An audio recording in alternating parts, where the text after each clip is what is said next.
Hi friends, welcome to Shameeskitchen. എല്ലാവർക്കും സുഖാണല്ലോ. ഇന്ന് നമ്മൾ തയ്യാറാക്കുന്നത് ഒരു എഗ്ഗ് കൊണ്ടിട്ടുള്ള ഒരു വെറൈറ്റി ഡിഷ് ആണ്. മുട്ട ഫ്രൈ റോസ്റ്റ് ആണ്. വളരെ പെട്ടെന്ന് സിമ്പിൾ ആയിട്ട് തയ്യാറാക്കാൻ പറ്റുന്ന ഒന്നാണ് ഇത്. നമുക്ക് രാവിലെ ബ്രേക്ക്ഫാസ്റ്റിന്റെ കൂടെ സൂപ്പർ ആയിട്ട് കഴിക്കാൻ പറ്റുന്ന വളരെ ടേസ്റ്റി ആയിട്ടുള്ള നല്ലൊരു സൈഡ് ഡിഷ് ആണ്. എന്നാൽ ശരി, ഇതെങ്ങനെയാണ് തയ്യാറാക്കുന്നത് നോക്കാം. പാൻ ഒന്ന് ചൂടായതിനു ശേഷം ഇതിലേക്ക് നമുക്ക് ഒരു 3 ടേബിൾ സ്പൂൺ അളവിൽ ഓയിൽ ചേർത്ത് കൊടുക്കാം. ഇനി ഇതിലേക്ക് നമുക്ക് ഒരു 3 ഗ്രാമ്പു, 3 ഏലക്ക, ഒരു പീസ് കറുവാപ്പട്ട ഇത്രയും ചേർത്ത് കൊടുക്കാം. കൂടെ തന്നെ 1/2 ടീസ്പൂൺ അളവിൽ ഇഞ്ചി വെളുത്തുള്ളി പേസ്റ്റ് കൂടി ചേർക്കുകയാണ്. ഇതൊന്ന് ചെറുതായിട്ട് വഴറ്റി കൊടുത്തതിന് ശേഷം ഇനി ഇതിലേക്ക് നമുക്ക് സവാള ചേർത്ത് കൊടുക്കാം. ഇതിപ്പോൾ ഒരു 4 സവാള ചെറുതായിട്ട് അരിഞ്ഞിട്ടെടുത്തതാണ്. നീളത്തിലാണ് അരിഞ്ഞിട്ടുള്ളത്. 4 മീഡിയം സൈസ് സവാളയേ ഉള്ളൂ. ഇനി നമ്മൾ ഈ സവാള നല്ലതുപോലെ ഒന്ന് വഴറ്റി കൊടുക്കണം. സവാളയുടെ കളർ മാറുന്നത് വരെ, ഒരു ലൈറ്റ് ഗോൾഡൻ കളർ ആകുന്നത് വരെ നമ്മളൊന്ന് വഴറ്റി കൊടുക്കണം. വളരെ സിമ്പിളായിട്ട് പെട്ടെന്ന് തയ്യാറാക്കാൻ പറ്റുന്നതാണ് നമ്മുടെ എഗ് ഫ്രൈ റോസ്റ്റ്. ഇനി ഇത് പെട്ടെന്നൊന്ന് വഴണ്ടിയിട്ട് വരാൻ വേണ്ടിയിട്ട് ആവശ്യത്തിനുള്ള ഉപ്പ് കൂടി ചേർത്ത് കൊടുക്കാം. ഇപ്പോൾ ഇതിൻ്റെ കളറെല്ലാം ചേഞ്ചായിട്ട് നല്ലൊരു ലൈറ്റ് ഗോൾഡൻ കളറിൽ വന്നിട്ടുണ്ട്. ഇത് ഇത്രയും മതിയാവും. ഇനി നമുക്കിതിലേക്ക് മസാലകൾ ചേർത്ത് കൊടുക്കാം. 1 ടേബിൾ സ്പൂൺ അളവിൽ മുളക് പൊടി. അപ്പോൾ പിരിയമുളകാണ്, അതിൻ്റെ പേരിൽ എരിവ് കുറവായിരിക്കും. നമ്മളിനി ഇതിലേക്ക് വേറെ പച്ചമുളകൊന്നും ചേർക്കുന്നില്ല. 1/2 ടീസ്പൂൺ അളവിൽ പെരിഞ്ജീരകം പൊടിച്ചത്, ഒരു 1/4 ടീസ്പൂൺ മഞ്ഞൾപ്പൊടി. ഇത്രയും ചേർത്തിട്ട് നമുക്ക് ചെറുതായിട്ടൊന്ന് വഴറ്റി കൊടുക്കാം. ആ മസാലയുടെ ആ ഒരു പച്ചമണം മാറുന്നത് വരെ മാത്രം. നമ്മൾ ചേർത്ത് കൊടുത്ത മസാലയുടെയൊക്കെ ആ ഒരു പച്ചമണം മാറിയിട്ടുണ്ട്. ഇനി നമുക്കിതിലേക്ക് 1 ഗ്ലാസ് അളവിൽ വെള്ളം ചേർത്ത് കൊടുക്കാം. നമ്മൾ ചേർത്ത് കൊടുത്ത ഈ വെള്ളം ഒന്ന് ചെറുതായിട്ടൊന്ന് തിളച്ചിട്ട് വരണം.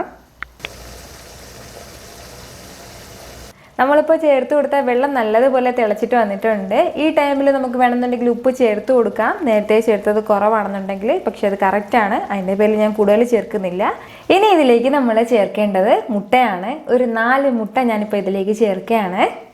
മുട്ട ചേർത്ത് കൊടുത്തു കഴിഞ്ഞാൽ പിന്നെ നമ്മൾ ഇളക്കി കൊടുക്കരുത്. അത് നന്നായിട്ട് കുക്കാകാൻ വേണ്ടിയിട്ട് നമ്മൾ കുറച്ച് സമയം കൊടുക്കണം. ഇനി ഇതിന് മുകളിലായിട്ട് നമുക്ക് കുറച്ച് മല്ലിയില കൂടി ചേർത്ത് കൊടുക്കാം. ഇത് ഏറ്റവും നല്ല ബെസ്റ്റ് കോമ്പിനേഷൻ ആയിട്ടുള്ള എന്തെന്ന് വെച്ചാൽ നമ്മൾ ഈ ലഞ്ച് ബോക്സിലും ബ്രേക്ക്ഫാസ്റ്റൊക്കെ നമ്മൾ കൊടുത്തു വിടുമ്പോഴത്തേക്കും അതിൻ്റെ കൂടെ വെക്കാനായിട്ടാണ്. അതായത് നമ്മൾ ഈ ചപ്പാത്തി കൊടുക്കുമ്പോഴത്തേക്കും ആ ചപ്പാത്തിയുടെ കൂടെ റോൾ ചെയ്ത് നമുക്ക് ഈ കറി വെച്ച് കൊടുക്കാം. അതുപോലെ തന്നെ നമ്മൾ ബ്രെഡൊക്കെ കൊടുത്തു വിടാണെന്നുണ്ടെങ്കിൽ ബ്രെഡിനുള്ളിൽ നമുക്കിത് വെക്കാം. അപ്പോൾ അങ്ങനെയൊക്കെ നമുക്ക് വളരെ പെട്ടെന്ന് തയ്യാറാക്കാൻ പറ്റുന്ന നല്ലൊരു റോസ്റ്റാണിത്. ഇത് കുട്ടികൾക്കും വലിയവർക്കും എല്ലാം ഒരുപോലെ ഇഷ്ടമാവുന്ന ഒന്നാണ്. കാരണം നമ്മളിതിൽ ഒരുപാട് എരിവൊന്നും ചേർത്തിട്ടില്ല. ഇനി നമ്മൾ ഒരു 2 മിനിറ്റ് നല്ലതുപോലെ ലോ ഫ്ലെയിമിൽ വെച്ചിട്ട് ഒന്ന് കുക്ക് ചെയ്തെടുക്കണം. ഹൈ ഫ്ലെയിമിൽ വെക്കരുത്, എങ്കിൽ പിന്നെ അടിയിൽ കരിഞ്ഞിട്ട് പോകും. അതിൻ്റെ പേരിലാണ് ലോ ഫ്ലെയിമിൽ വെച്ചിട്ട് നമ്മൾ വേവിച്ചെടുക്കാൻ പറയുന്നത്.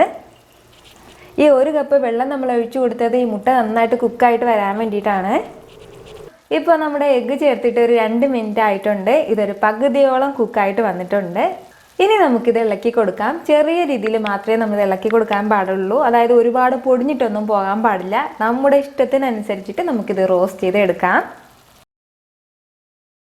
നമ്മൾ പ്രത്യേകം ശ്രദ്ധിക്കേണ്ട ഒരു കാര്യമാണ്, നമ്മുടെ മുട്ടയെല്ലാം നല്ലതുപോലെ റോസ്റ്റ് ആയിട്ടുണ്ടാവണം. അതായത് നല്ലതുപോലെ കുക്കായിട്ട് ചെറിയൊരു ഫ്രൈ ആയിട്ടൊരു ക്രിസ്പ്നെസ് ആയിട്ടുണ്ടാവണം. ആ ഒരു രീതിയിൽ നമ്മളിത് നല്ലതുപോലെ ഒന്ന് കുക്ക് ചെയ്തെടുക്കണം. ഇപ്പോൾ ഇതുപോലെ ചെറുതായിട്ടൊന്ന് ഇളക്കി കൊടുത്തതിന് ശേഷം വീണ്ടും നമ്മളൊന്ന് ലോ ഫ്ലെയിമിൽ വെച്ചിട്ട് ചെറുതായിട്ട് ബാക്കിയുള്ള സ്ഥലവും കൂടി ഒന്ന് വെന്തിട്ട് കിട്ടണം. നമുക്ക് വേണമെന്നുണ്ടെങ്കിൽ ഇത് അടച്ചു വെച്ചിട്ട് വേവിച്ചെടുക്കാം. അതാകുമ്പോൾ കുറച്ചുകൂടി പെട്ടെന്ന് നമുക്ക് വെന്തിട്ട് കിട്ടും. ഇതിപ്പോൾ നല്ല കറക്റ്റായിട്ട് റെഡി ആയിട്ട് വന്നിട്ടുണ്ട്. ഇത് ഇത്രയും മതിയാവും. ഇനി നമുക്കിത് സെർവ് ചെയ്യാം. ഇതുപോലെ വളരെ പെട്ടെന്ന് സിമ്പിളായിട്ട് നമുക്ക് തയ്യാറാക്കാൻ പറ്റുന്നതാണ് ഈ എഗ് ഫ്രൈ റോസ്റ്റ്. അപ്പോൾ നിങ്ങളത് ഉറപ്പായിട്ടും ട്രൈ ചെയ്ത് നോക്കണം. നിങ്ങൾക്കിത് നല്ലതുപോലെ ഇഷ്ടമാവും.